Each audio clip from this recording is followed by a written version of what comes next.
Okay, so here I am giving a little bit of extra help for my 80-day obsession friends who are working through the core flow sequence, the full body core stuff that happens in phase 1 on the Mondays, days 1, 8, and 15, if I just did my math right.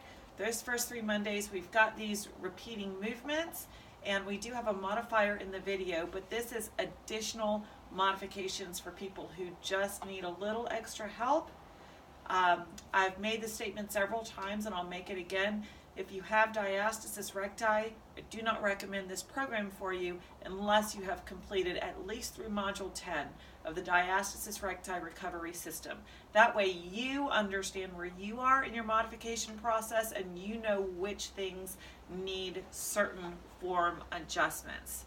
There will not be a way to modify 80 separate workouts, so that's my recommendation to you.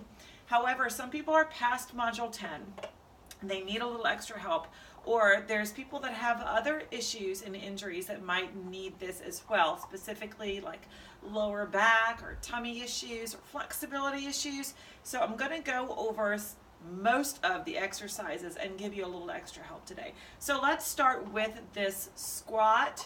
That is a shoulder press rotated. So this is what it looks like in the video. It's a squat, and then it's a rotation with a shoulder press. So what I want you to do, if you have a shoulder issue, rotation issue, anything like that, is go into a squat, bend over, row.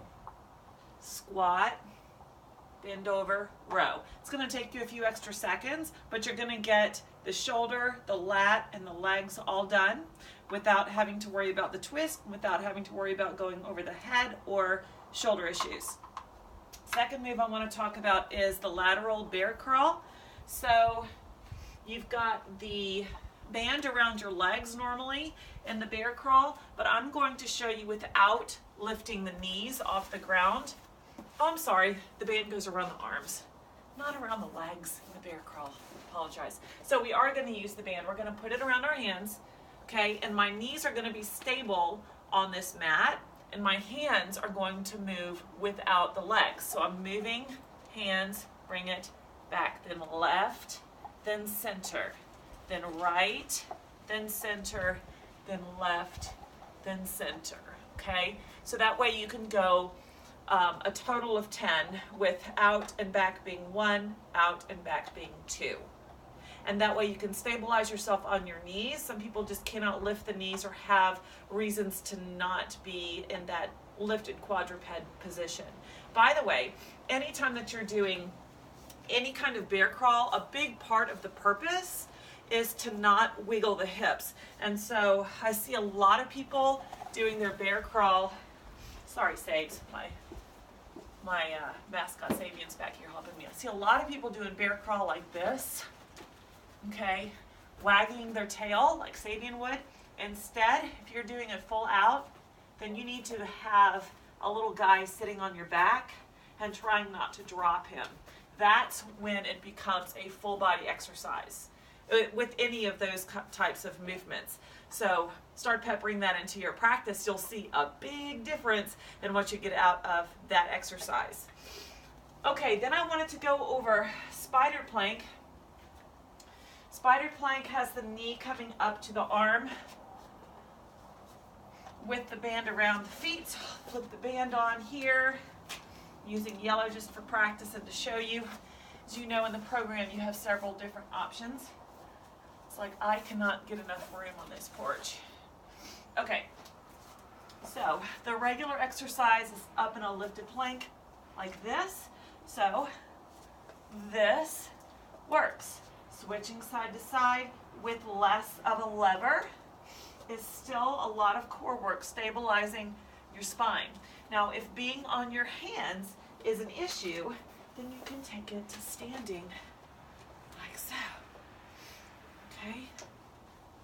And it's still core work, still stabilizing, still legs, still full body. I'm going to waddle over here.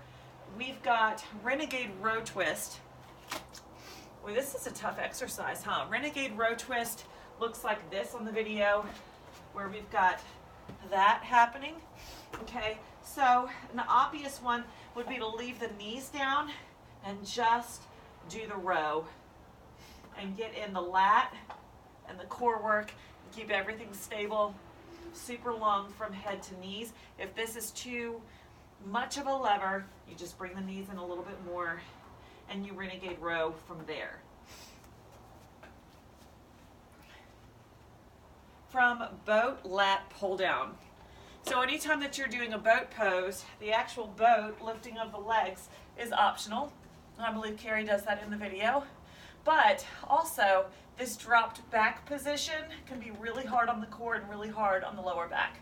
So if that is not stable for you or causing pain, then you just lift it a little bit higher. Focus on your posture and pull down from here. So really focusing on pulling with your lats, keeping your shoulders away from your ears, super strong, and keeping the tummy pulled in.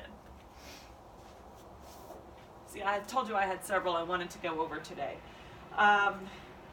Push up with a leg lift. And I think this one is like this on the video, just to be sure. You've got it up around the knees here, past the knees.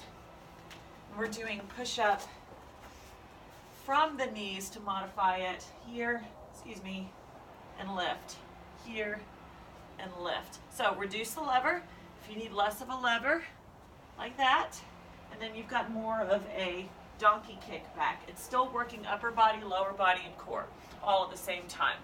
Just change the range of your lever. Longer lever means more distance. Shorter lever, shorter distance. The chest fly leg drop. So what I want you to do when you get to that exercise, if you have issues with core and lower back, is to leave the legs out of it and just do a chest fly. You also have the option, I only brought one weight out here with me, you also have the option of doing one leg at a time, one arm at a time. So check this out. I've got one weight in one hand and one leg up in the sky, and I can go out and up and out. Isn't that fun? Okay, so you can do your reps on one side and then reps on the other side, making sure that this stays up and in. If this cannot stay stable, lifted and pulled up and in, leave the leg out for now. Just focus on the arm. Okay. Then we've got the side V kick. Okay, so if you have issues with core and lower back, coming off the mat is an issue, right? So we've got this laying down, trying to keep our spine nice and long, straight from head to pubic bone, knee over knee, hip over hip, leg over leg. Take this arm up overhead, go towards the leg without shoving the side of your body down into the mat. Try to keep it lifted. Okay, so you can do one with the arm and one without the arm to stay with the video, or just do all of them with the arm and the leg. You're getting a full body exercise there. A lot of outer thigh, glute work, core work as you're stabilizing there.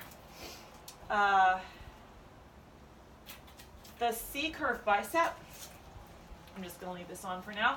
I've got two more to go with you. C-curve bicep, just focus on the bicep. Okay, so nice and tall, not C-curving it if we have core and lower back issues. Nice and tall, shoulders down and back, boom, boom, boom, boom. Try to stabilize the upper body, stabilize the torso, and stabilize from the shoulder. You've got a lot of stabilization going on there.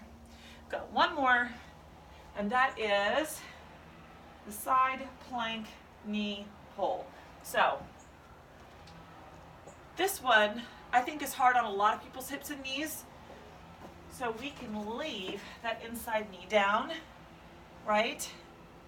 And shorten that lever and try to keep this side lifted and pull from there. And I think maybe she has it from the feet. Does she have it from the feet? You know, I've done this a couple of times, but I can't remember if it was from the feet or from the legs. If it's from the feet, then here we are, okay? But keeping that knee down can really help a lot with the stabilization. And just like other exercises, if you cannot stay in that position, you can keep it up here and it's still getting work done. There are lots of options that you can do. Don't give up just because some of the form and function is not agreeing with the injury that you have or with issues that you have. However, if you have diastasis recti, I highly recommend that you have gotten to the point where you know and understand what you need to modify exactly for you and what it's supposed to feel like in your body. If you're not there yet, this is not the program for you. Ask me about it. There's lots of other programs that you can start with, and then we can get you into ADD obsession. Yes, I love it. Yes, I'm doing great on it. Yes, I am enjoying my mornings working out with these really super fun workouts, and it's having a huge impact on my body, but it's just not for everybody right on day one. Okay, so let me know if you have any questions on this. I'm here to help you. I'm glad you hung out with me today, and let's talk next time.